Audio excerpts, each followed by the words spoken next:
Hoje nós vamos estudar Lucas capítulo 1. Na verdade é uma continuação, né? Lucas é quilométrico. Quantos versículos tem? 80 versículos, né? Eu acho que muitas pessoas, mesmo frequentando igreja, elas ainda têm elas não têm uma certeza exatamente qual o valor da igreja. Algumas pessoas frequentam a igreja pensando em mudança de comportamento. Eu quero me tornar uma pessoa melhor, né? Às vezes os pais mandam o filho para a igreja para você se tornar uma pessoa melhor. Diria que se você quer bons pensamentos, você procura outras coisas, né? Mário Cortella. Se quer viver melhor, procura o Lair Ribeiro. Mas a igreja não é um lugar para mudar comportamento. A igreja é para você conhecer a Deus. A primeira coisa na sua vida é conhecer a Deus. Você conhecendo a Deus, certamente Ele vai mudar em você aquilo que você precisa, aquilo que precisa ser mudado em você. Mas a nossa base de fé é conhecer a Deus.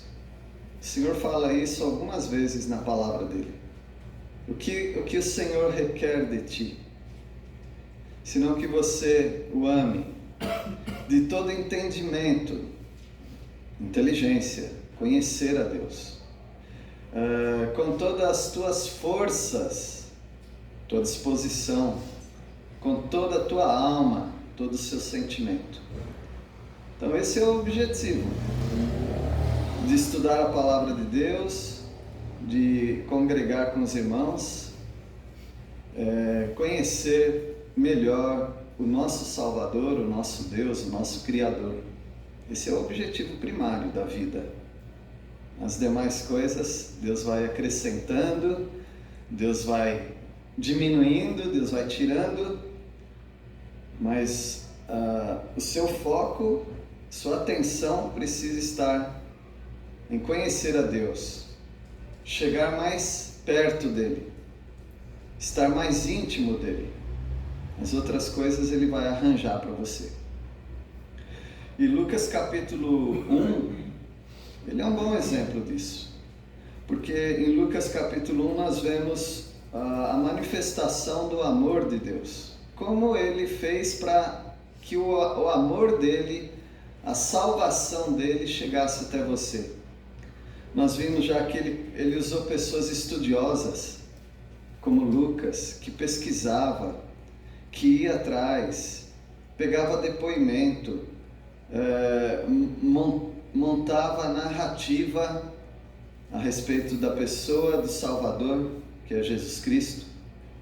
Então ele usou pessoas também como Zacarias, um homem que até desacreditou daquilo que Deus queria para a vida dele. Ele usou Isabel, uma mulher velha, não podia ter filho, mas ele queria usar aquela mulher. Então tudo foi expressão do amor de Deus para chegar até você, essa mensagem. E ele usou também, ainda não apareceu na história, mas ele usou um preceptor. Preceptor é aquele que vem antes. João Batista foi o preceptor, o homem mais importante dessa terra. O homem mais importante dessa terra, porque ele trouxe para o mundo a possibilidade de todo mundo conhecer o Cordeiro de Deus que tira o pecado do mundo. Essa é a mensagem mais importante que alguém pode ter nessa terra. E ele foi o preceptor. Isaías disse que ele foi, nós soubemos disso depois, né? Que ele foi aquele que aplainou os montes, deixou o caminho livre Não caminhos tortuosos, mas caminhos livres, porque os fariseus, que eram os doutores da lei daquela época, eles entulhavam o seu caminho. Você não conseguia achar o caminho da salvação, porque eles confundiam demais as coisas. Mas João Batista não. Ele veio tirando todo o entulho. Ele veio dando uma mensagem muito clara. O que vocês precisam fazer? Arrepender de seus pecados. O machado está posto à raiz, produzir bons frutos. E o bom fruto que alguém produz é o arrependimento. Saber que você não é nada e não merece nada. Que você é um pecador, mas que você se coloca nas mãos de Deus para Deus fazer o que Ele quiser da sua vida. João Batista foi esse preceptor. Ele usou uma moça piedosa, chamada Maria, que seria uma bolsa para carregar o Salvador, até que ele viesse a esse mundo. Ele usou também um homem piedoso, o nome dele é José, que estaria com Maria naquele momento difícil da vida, que era um momento de acusação, porque a Maria fica grávida e ela era desposada de José. A gente nunca usa essa palavra. Eu sempre pensei que desposado é divorciado, porque se alguém é casado, é esposo, se ele é desposado, então ele divorciou. Mas é um termo que não existe na nossa cultura, a não ser que vamos chamar isso de namoro e noivado, mas não é bem isso. Desposado era um contrato que havia entre os judeus de um casal ficar prometido um para o outro durante 1 ano, 12 meses, sem ter relação sexual, mas comprometido. Comprometido de tal forma que se eles rompessem aquele desposamento, aquele contrato de 1 ano até se casar, se chamava divórcio. Era divórcio, não era como namorados, não deu certo, mas vamos continuar amigos, né? Não existia isso daí, era divórcio mesmo. E essa moça parece grávida, culpa de quem? Primeiramente dela, nunca do homem, tá? Primeiramente é dela a culpa, depois a culpa é dele. E vocês sabem pela história que ele amava muito a Maria e não queria difamá-la. Então ele resolveu deixá-la secretamente. Não que resolvesse alguma coisa, né? Mas pelo menos as pessoas talvez iriam esquecer da figura. Quem que fez esse filho? Sumiu no mundo. Então fala mal de José, era uma coitada. Ele pensou até fazer isso, mas era pensamento humano, logo Deus mostrou para ele que não era assim que ele deveria agir. Debaixo desse cenário que nós recebemos a salvação. Muito amor, muito interesse, muita atenção. E nós temos nessa história de Lucas 1 e também de Mateus 2, João não, tá? João é outro evangelho. Quando você estuda os evangelhos, você estuda Mateus, Marcos e Lucas. Você estuda junto. São sinóticos. O grego sinótico quer dizer sim, junto. Ótico, visão. Você olha os 3 evangelhos juntos. Uma dica quando você for estudar os evangelhos. Não procurem João, tá? João é outro departamento. É um evangelho totalmente diferente. Então, nesses 3 evangelhos você vai ver a história semelhante. Um conta um detalhe, outro conta outro, a respeito do nascimento do Salvador Jesus.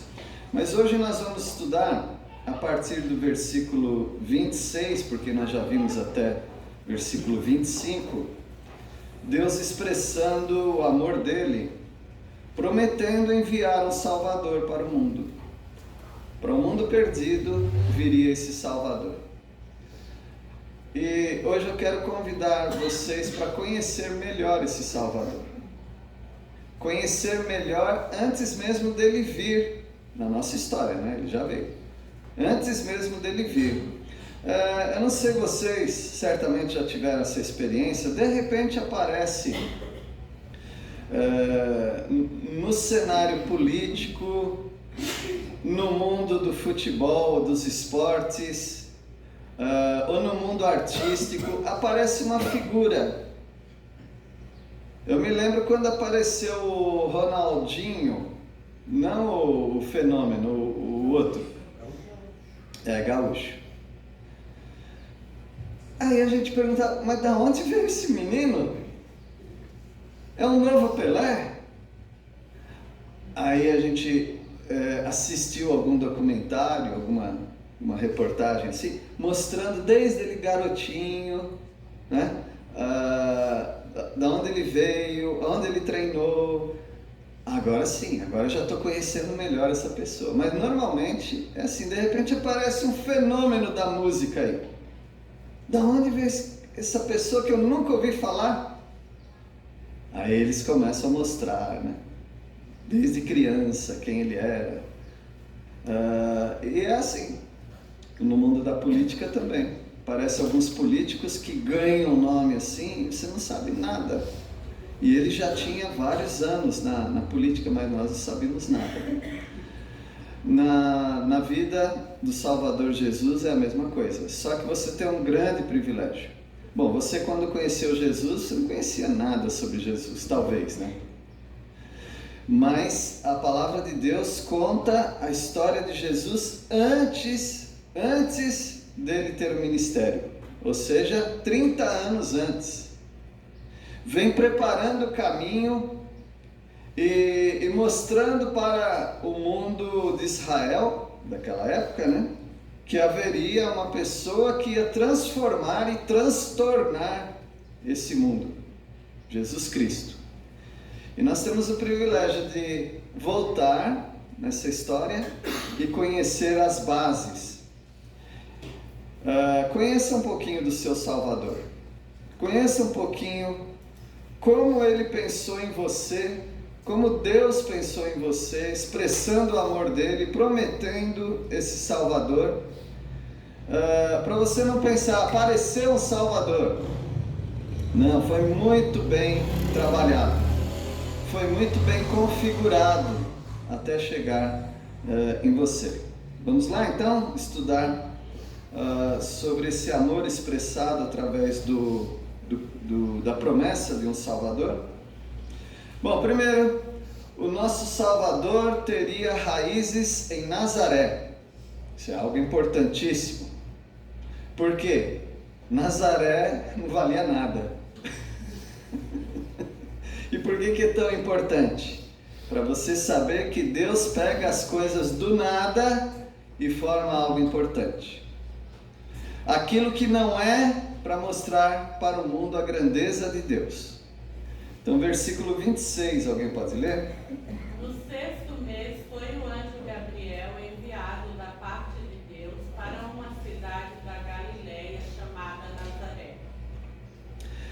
Bom, Galileia era um lugar onde tinha judeus, mas era a Galileia dos gentios, então desvalorizada. Pensa num lugar desvalorizado. Você vai numa cidade, aqui talvez, aqui em Jacutinga talvez tem também, mas se pensar numa cidade maior, tem alguns lugares, alguns bairros que de jeito nenhum. Se fazer um investimento aí, ele não volta nunca, porque esse bairro aí já é amaldiçoado. Não vou falar os nomes, tá? Mas em São Paulo tem uma meia dúzia de bairros que, se você falar que você mora lá, você já passa vergonha. Porque a Galileia dos gentios era um lugar amaldiçoado pelos judeus da nata. Os judeus da Nata eram judeus da Judéia, daquela região. Se falasse Galileia, não quero nem te ouvir. De onde veio o Salvador? Da Galileia. Pode vir alguma coisa boa de lá? Então, Jesus tem as raízes na Galileia. E numa cidadezinha desconhecida, chamada Nazaré. Mas não é desconhecida de Deus. Porque Deus já previa isso. Lá em Isaías 11, ele fala que ele seria chamado Nazareno. Netzer, Nazaré. Então Deus já focou numa cidade que não era importante, e além de não ser importante, era uma cidade totalmente desprezada. É dali que viria o Salvador. Isso já nos dá ideia de que Deus queria que o Salvador fosse humilde. Então não dá para chegar diante do Salvador arrogante, porque ele veio de raízes humildes.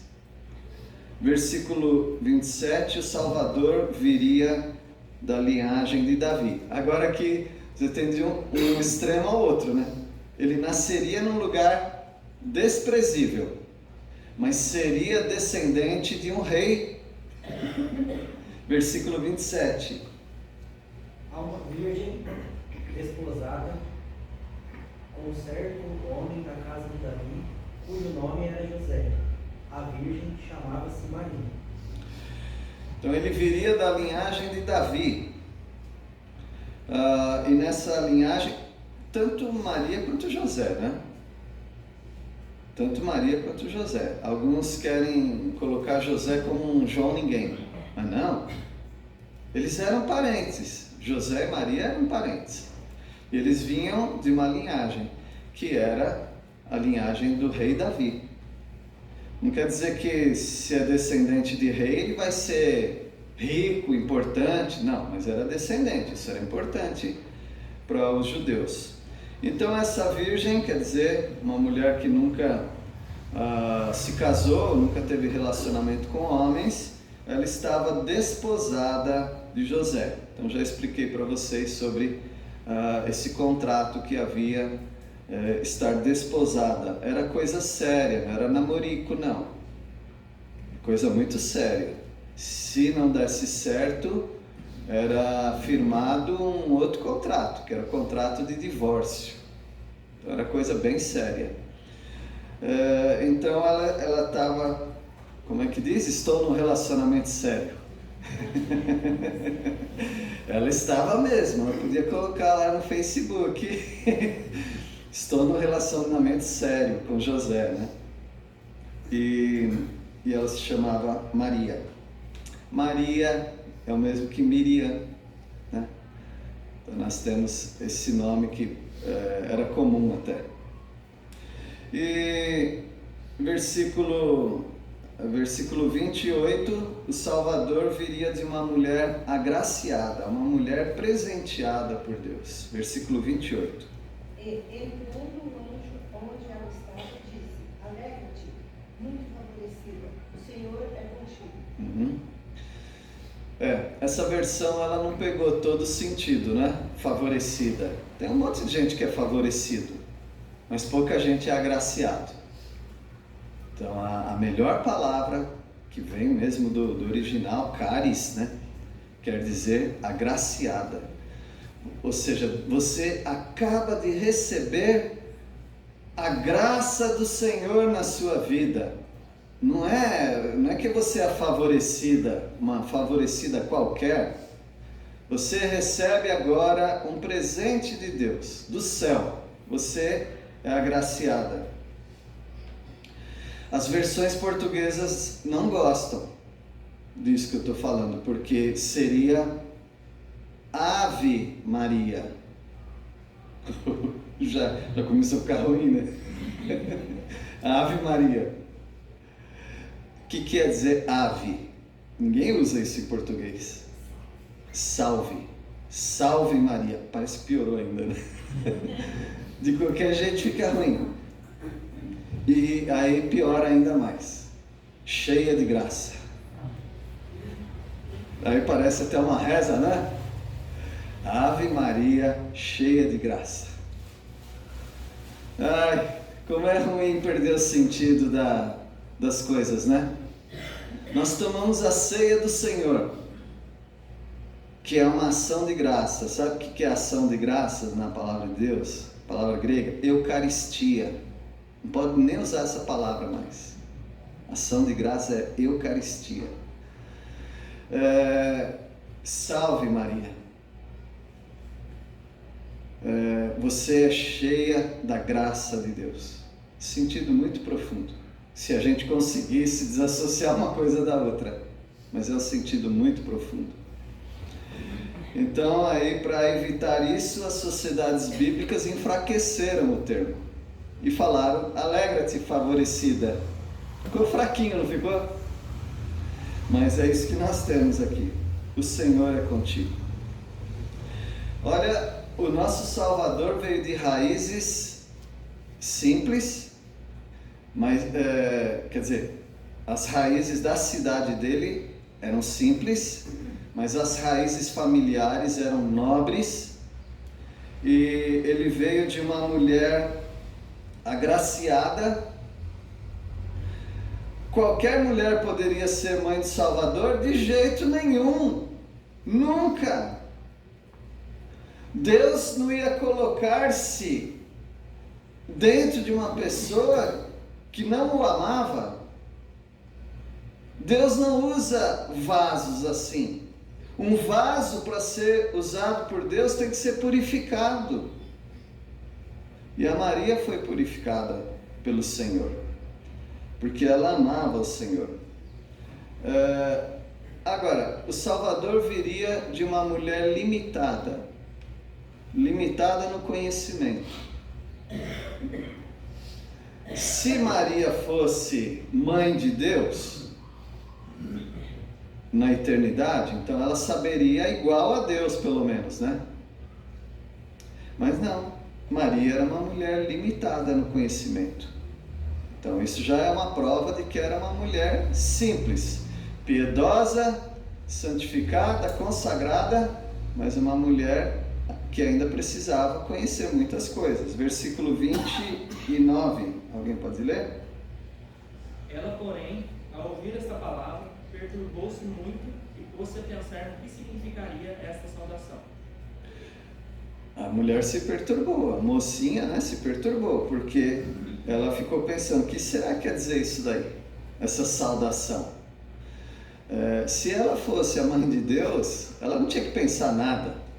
Ela não tinha que... O que será que quer dizer isso? Porque Deus sabe todas as coisas. Ela não era divina, ela era limitada. E pensando sobre essa saudação. Que saudação? Maria, cheia de graça. Porque os judeus, eles nunca pensavam que uma pessoa pudesse ficar cheio da graça de Deus. Não. O judeu nunca pensava que alguém poderia ficar cheio do Espírito. De vez em quando o Espírito entrava nas pessoas, as pessoas faziam uma obra, mas uma pessoa cheia do Espírito, uma pessoa cheia da graça de Deus, isso é muita pretensão. Por exemplo, o judeu nunca chamava meu pai, ele falava nosso pai. O judeu sempre pensava em coletividade, não existe pessoas diferentes, né, em relação às coisas de Deus. Aí Deus chega para uma moça, se fosse um sumo sacerdote, mas uma moça, e fala: você é cheia da graça de Deus? Então ela ficou pensando: que será que é uma saudação dessa? Então ela se perturbou com aquilo, ficou muito preocupada com aquilo. Nenhuma moça era preparada para isso, embora a tradição diz que as moças piedosas, elas pensavam: já pensou se eu fosse a mãe do Messias? Porque um dia o Messias vai vir ao mundo e uma mulher vai gerar o Messias. Já pensou se for eu? Talvez algumas falem: eu já sei que eu não vou ser mesmo, porque eu não presto. Tem que ser uma moça muito certinha. Aí a Maria aí na escola, sabia que você pode ser a mãe do Messias? Ela pode, porque ela é uma moça correta. E a Maria ficou muito perturbada, pensando, será que... não, vamos deixar esse para lá. Não deve ser eu não, né? Versículo 30, o Salvador viria de uma mulher que estava assustada e dependente de Deus. Versículo 30. Mas o anjo lhe disse: Maria, não temas, porque achaste graça diante de Deus. Ela estava muito assustada com aquela visão. E interessante que ela está também, né, assustada com a visão, mas ela está mais assustada com as palavras, com a saudação. A saudação é muito forte, irmãos. Maria, você está cheia da graça de Deus na sua vida. E o anjo fala para ela, não fica com medo não. Você achou graça diante de Deus. Uma das primeiras vezes, se não foi a primeira vez que apareceu uma coisa dessa, foi com Noé. Noé achou graça diante de Deus. Então, para uma pessoa individual, tá? Não coletividade. Uma pessoa receber uma palavra dessa, pode ter certeza que vai mudar o mundo. Você achou graça diante de Deus. Por que Deus derrama graça sobre todo mundo? Por que Ele vai derramar a graça dele para mim? No caso de Noé, ele mudou a história da humanidade? Sim. Deus ia destruir o mundo, mas Deus achou graça. Ou Noé, né, achou graça diante de Deus. A graça de Deus foi sobre Noé. E a graça de Deus está sobre Maria. Ou seja, Maria, assim como Noé, vai transformar esse mundo. Vai salvar esse mundo. Por instrumentalidade dela, esse mundo será salvo. É muita responsabilidade e muito privilégio dentro de uma moça. Então é uma saudação muitíssimo importante. Versículo 31, o Salvador receberia um nome divino. Jesus podia chamar outro nome? Não, tinha que ser um nome dado por Deus mesmo, e um nome com significado. Versículo 31. E eis que em teu ventre conceberás e darás à luz um filho, e por-lhe-ás o nome Jesus. Então a moça era virgem, lembra, né? Você vai dar à luz, e esse filho vai se chamar Yahvé, Jesus, né? Jesus. Yahvé, Salvador. Yoshua, Josué, pode ser Josué, pode ser Oséias, pode ser Jesus, mesmo significado. Yahvé é o Salvador, Jesus é o Salvador.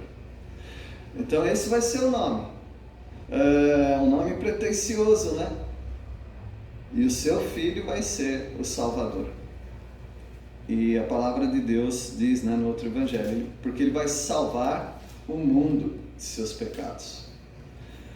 Uma grande responsabilidade dessa moça. Não é à toa que ela está assustada. Não sei quantos anos ela tinha, talvez uns 16 anos, né?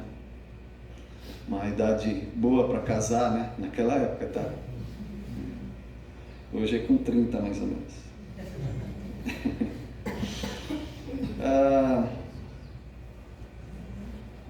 Versículo 32 agora nós vamos ler. O Salvador seria altíssimo sobre a terra. Nós estamos conhecendo um pouco mais de Jesus antes de Jesus vir, né? E ele seria altíssimo sobre a terra, ou seja, seria o Messias. Versículo 32, alguém pode ler? Este será grande e será chamado Filho do Altíssimo. Deus, o Senhor, lhe dará o trono de Davi, seu pai. É muita coisa que ela está recebendo, muita informação que, se for verdade, essa moça não comporta tanta glória. Ela precisa de um suporte divino para receber tudo isso. Porque ele será altíssimo. Deus só usa esse termo quando ele fala de nações. Quando Deus fala o termo altíssimo no Antigo Testamento, ele está associando a nações. Então, falar para uma moça que está num bairrozinho da Galileia, de Nazaré, falar ele vai ser altíssimo, quer dizer, ele vai dominar sobre todas as nações da terra. Então ele vai ser o Messias, ele vai governar o mundo. É muita coisa. E ele vai ter também o trono de Davi, o seu pai, ou o pai dele, né? Desse que vai nascer. Ele é descendente de Davi. Agora ele fala que ele vai ter o trono de Davi. Isso também é muito grande. Tudo que eu estou falando é muito grande para o judeu. Para nós fomos enfraquecendo nesses conceitos até a gente ter só palavras aqui. Só palavras. Mas quando você lê Samuel, capítulo 7, eu não sei se é o primeiro ou o segundo de Samuel, ele fala do trono de Davi. É uma profecia. 7, né? Obrigado. Para você ter ideia, o povo de Israel teve 5 contratos, 5 pactos, 5 alianças diretamente do céu. Do céu para a terra, ele fez 5 acordos com a nação de Israel. Sendo que um deles é esse acordo. É o acordo davídico, o acordo com Davi, que Deus daria uma pessoa para se assentar no trono dele e seria para sempre, ele ia ser rei para sempre. E logo a gente pensa, vai ser Salomão. Mas não foi Salomão, ele estava falando de outro. E todo mundo pensava, será que agora é aquele rei que tem que vir da família de Davi e vai ser alguém altíssimo que governará sobre toda a terra e que vai ter um trono e um cetro? Cetro é o bastão do rei, né? Vai ter um trono e um cetro que dura para sempre. Quem vai ser o agraciado? Quem vai ser a mãe agraciada que vai gerar esse menino? E está aqui a moça, Maria. Ele será chamado Filho do Altíssimo, quer dizer, Senhor sobre toda a terra. E Deus vai dar o trono de Davi para ele. Só pode estar brincando, né? Porque será que é um anjo ou um demônio? Porque o apóstolo Paulo falou, se um anjo vir do céu, que os demônios também estão no céu, né? Será que é um anjo ou um demônio falar tudo isso daí? Colocar esperança na minha vida? Eu estou com muito medo. E o pior de tudo, o pai dela não está perto dela. A mãe dela não está perto dela. Porque quando alguém fica assustado e é menor, uma criança, a procura o pai, a mãe, me explica aí o que está acontecendo. Não, ela só tinha aquele anjo. É um anjo ou é um demônio? Está aqui, me perturbando, porque ela estava perturbada. Vai ter uma palavra-chave aí mais para frente, não sei se a gente vai estudar hoje, né, agora, mas que dá a explicação como que ela se acalmou. Porque quando Deus quer te chamar para alguma coisa, a sua mente fica no redemoinho, você fica apavorado. Você não sabe se aquela voz vem de Deus, se vem dos seus sentimentos, se vem de alguma circunstância, da coincidência que está tudo batendo, você não sabe. Então você precisa finalmente aquilo que Paulo chama em Colossenses, seja o árbitro em vossos corações. A reticências é o quê? Seja a paz de Cristo, o árbitro. Meus irmãos, quando a gente está para tomar uma decisão e a gente está confuso, a gente está perturbado, a única coisa que vai nos curar é quando a paz de Cristo desce sobre a nossa vida. Aí não tem mais dúvida. Não preciso mais pedir conselho, não preciso mais buscar. Deus já falou comigo. Agora cuidado, que o diabo também traz paz no coração. O mundo traz paz. Jesus falou, deixo-vos a paz, não como o mundo a dá. Então o mundo também dá paz. Mas a paz de Cristo é inconfundível. Mas essa moça aqui está tendo a pressão arterial dela, acho que subiu, hein? Uma moça de 16 anos aí, tá? Com tudo. Versículo 34, nós vamos ver que... Bom, mas antes de ver isso, eu anotei uma referência aqui. Salmo 89, versículo 26 e 27. Alguém pode ler? Para falar do Altíssimo. Salmo 89, 26 e 27.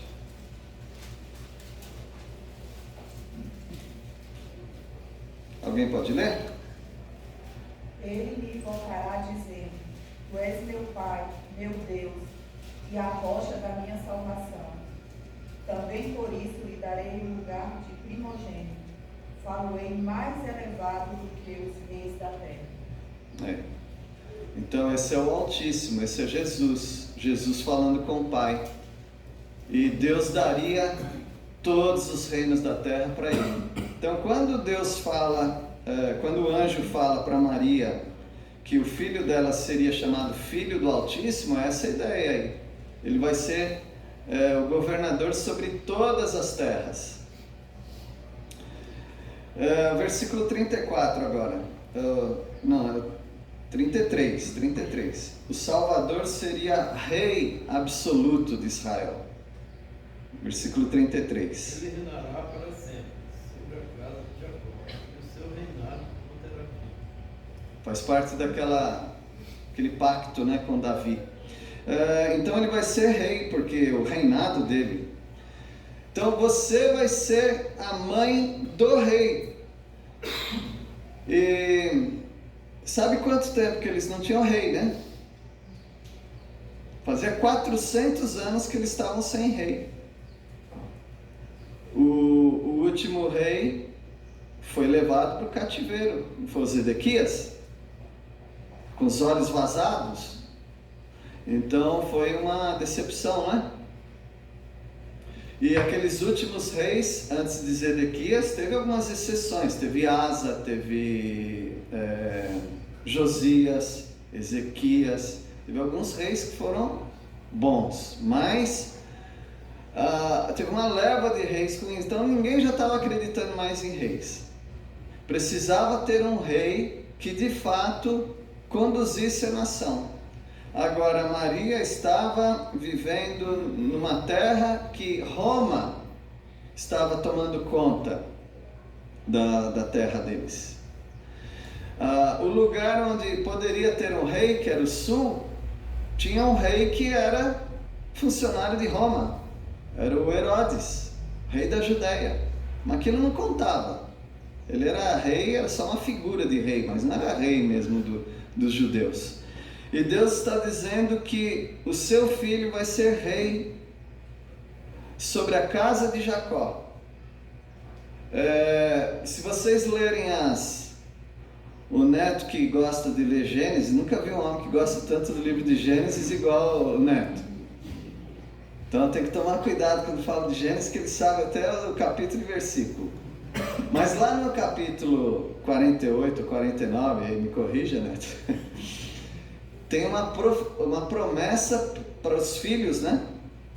Os filhos de Jacó. E aí fala de Judá, que dali virá o Siló, o Silo, que é ninguém sabe o que é a tradução disso, mas provavelmente é o Messias. E de ti, do meio dos seus pés, nunca se apartará o cetro. Ou seja, da família de Judá haveria um rei. E esse rei seria para sempre. E nunca se apartaria o cetro dessa casa. E o versículo 33 não fala isso? Ele reinará para sempre sobre a casa de Jacó, e o seu reinado não terá fim. Resta saber se esse menino é da tribo de Judá, porque se não for, estragou tudo, né? Se esse menino viria dali, né? E vem daquela tribo. Deus está preparando tudo para que Jesus venha, governe sobre o mundo todo, e Ele está usando Maria para isso. Ele seria o rei absoluto de Israel. Agora, versículo 34. Ele viria de um ato totalmente divino, sem a participação humana. É como se Deus falasse: já cansei de usar o homem, agora eu vou agir definitivamente. Então Deus vai trazer esse rei para o mundo, mas de uma maneira inusitada, ou seja, uma maneira incomum, uma maneira que não existe em lugar nenhum. Foi a única vez que isso aconteceu e nunca mais vai acontecer. Versículo 34, alguém pode ler? Então disse Maria ao anjo: como será isso? Pois não tenho relação com homem algum. Interessante, né? Zacarias perguntou: como saberei isto? E como punição ele ficou mudo. Lembra? Ele fez a mesma pergunta que ela. Mas ela disse: como será isto? Pois não tenho relação com homem algum. Será que vem uma punição para Maria? Essa é a diferença entre palavras e pensamentos. Essa é a diferença entre palavras e intenção. Quando Zacarias falou: como saberei isso, pois sou velho e minha mulher avançada em dias, é praticamente a mesma coisa, só muda a idade, não é? Mas é que no coração de Zacarias, quando ele faz aquela pergunta, ele já está duvidando. Mas eu tenho certeza que Maria, quando fala: como será isto, pois não tenho relação com homem algum, ela não estava duvidando. Ela estava realmente perguntando para o Senhor. Só pode ser isso, irmãos, porque não tem nenhum tipo de punição para Maria. E aqui vem, e nós vamos terminar aqui, eu não pensei que fôssemos chegar aqui, mas aqui está o descanso da alma de Maria. Quando foi que Maria deixou aquele turbilhão? Que é muita informação. Até agora vocês viram quantas informações que ela recebe. A própria saudação, que ela ficou perturbada com aquilo, ela não entendia por que aquela saudação, dizendo que ela vai ter um filho, dizendo que esse filho vai ser o Yahvé, ou o Salvador, dizendo que ele vai ser dono de todas as nações, que ele vai ter o trono de Davi, que ele vai ter um trono sem fim. Então ela tem muita perturbação na cabeça. Deus precisa tranquilizar esse coraçãozinho, né? E como que ele faz isso? Que é uma das figuras mais lindas que tem nessa história. O versículo 35, alguém pode ler? Respondeu-lhe o anjo: descerá sobre ti o Espírito Santo, e o poder do Altíssimo te envolverá com a sua sombra. Por isso, também o ente santo que há de nascer será chamado Filho de Deus. Aqui fechou todo o assunto. Aqui veio a tranquilidade para ela. Porque aqui novamente são só palavras para nós, mas tem um significado muito profundo. Quando fala descerá sobre ti o Espírito Santo, Isso não acontece com ninguém, né? Todo dia que alguém do Velho Testamento, isso aqui é Velho Testamento, vocês sabem. Não é todo dia que alguém do Antigo Testamento tem o Espírito Santo revestindo a vida dela. Davi teve isso.